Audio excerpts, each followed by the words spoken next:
can you explain why you said open an LLC from now? You're not going to really derive a whole lot of benefits from an LLC until you have at least $50,000 to $80,000 worth of value in your digital assets. And then at that point, especially if you think that they're going to go higher, you would want to structure them for many reasons.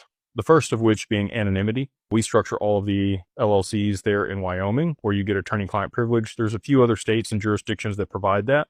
You could look at South Dakota or Nevada or Delaware if you did want just that component. The other benefit, well, there's a couple other benefits when it comes to Wyoming, but you have, beyond the anonymity, low cost to maintain the LLC there. You have no state tax there in Wyoming.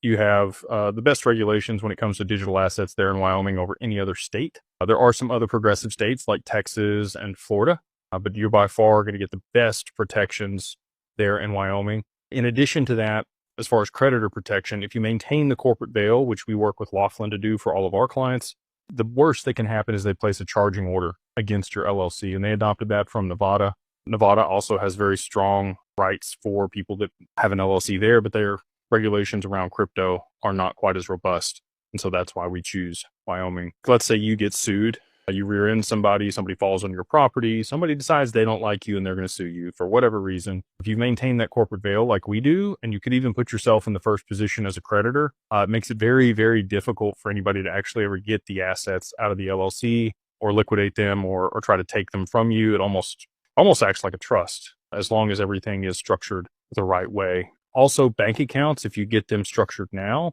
and you have relationships with banks for 3, 6, 9 months before you move large amounts of money into those accounts, it's going to be much less likely that those get flagged. And it being a business account in and of itself is actually going to be much less likely that it's going to get flagged when you move money in from an investment, especially if it's 6, 7, 8 figures. There's many things that would benefit you or behoove you to go ahead and set up the LLC now.